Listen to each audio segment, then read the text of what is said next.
Hello મિત્રો, નમસ્કાર. આજે આપણે એકદમ નવી સ્ટાઇલમાં સમોસા બનાવવાની રીત શીખીશું. સમોસા કેવી રીતે ઇઝીલી ફોલ્ડ કરવા આજે હું તમને એકદમ સરળ રીતે શીખવાડી દઈશ. તો ચલો આપણે તેની રેસીપી સ્ટાર્ટ કરીએ. સૌપ્રથમ 1 ટેબલસ્પૂન જેટલું ઓઇલ લેશું. તેમાં જીરાનો અને હિંગનો વઘાર કરીશું.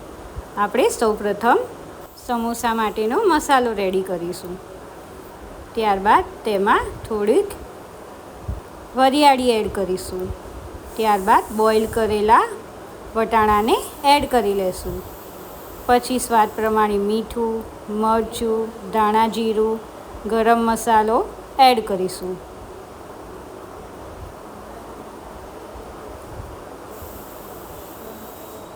ત્યારબાદ તેમાં થોડી સુગર પણ એડ કરીશું. અહીંયા આપણે ગેસની આંચ બંધ કરી દેવાની છે. બધી વસ્તુને સરખી રીતે મિક્સ કરી લેશું. ત્યારબાદ બોઇલ કરેલા પોટેટોને એડ કરીને મસાલાને સરખી રીતે મિક્સ કરી દેશું.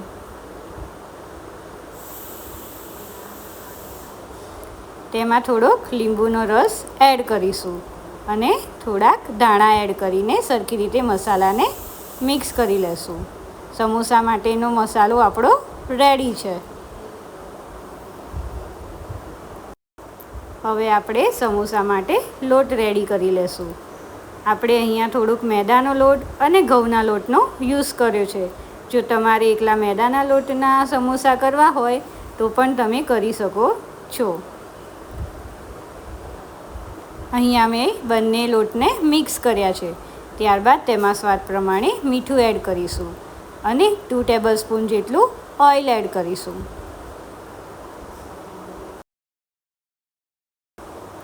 બધી વસ્તુને સરખી રીતે મિક્સ કરી લેશું.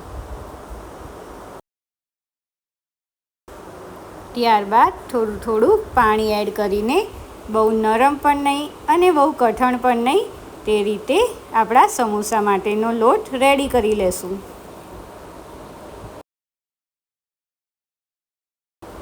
પાણી આપણે આ રીતે થોડું જ એડ કરવાનું છે, જેથી આપણો લોટ નરમ ના થઈ જાય. આ રીતે સરખી રીતે આપણે મસળી લેશું, જેથી આપણા સમોસા એકદમ સોફ્ટ બને. લોટને આપણે ઢાંકીને 10થી 15 મિનિટ રેસ્ટ કરવા દેશું.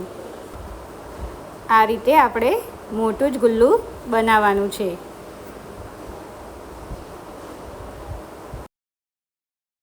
ત્યારબાદ તેના ઉપર થોડો કોરો લોટ એડ કરીને આપણે રોટલીના શેપમાં તેને વણી લેશું. અહીંયા આપણે લોટનું પ્રમાણ વધારે લેવાનું નથી. ત્યારબાદ આ રીતે વચ્ચેથી કટ કરી દેશું.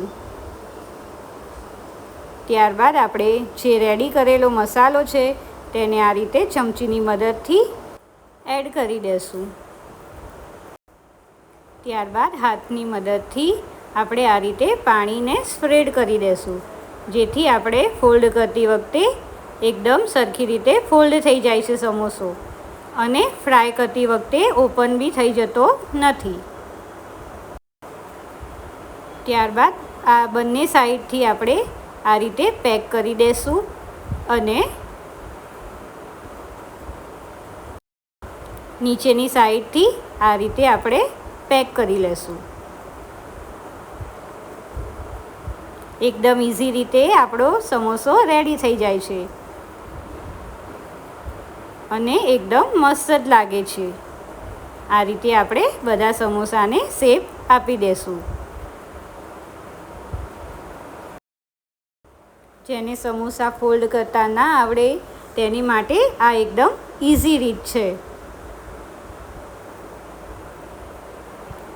જલ્દીથી બની પણ જાય છે અને એકદમ મસ્ત શેપ પણ આવી જાય છે.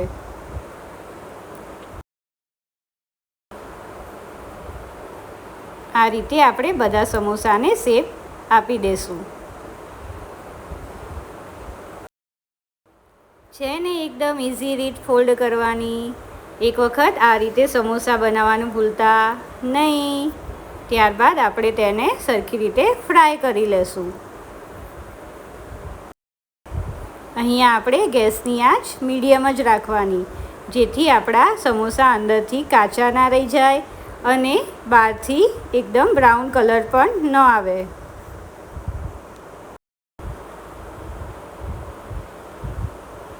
અહીંયા આપણે ઘઉંના સમોસા બનાવ્યા હોવાથી તેનો કલર થોડો બ્રાઉન થઈ જશે, પણ ટેસ્ટમાં કોઈ જ ફરક પડતો નથી. મેદા કરતાં પણ આ રીતના સમોસા હેલ્ધી હોય છે, માટે આપણે અહીંયા મેદાનો યુઝ ઓછો જ કર્યો છે.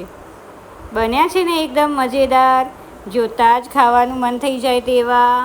વિડીયો ગમે હોય તો લાઈક કરવાનું ભૂલતા નહીં, અને તમે આ રીતે સમોસા બનાવેલા છે કે નહીં તે કોમેન્ટ કરવાનું ભૂલતા નહીં.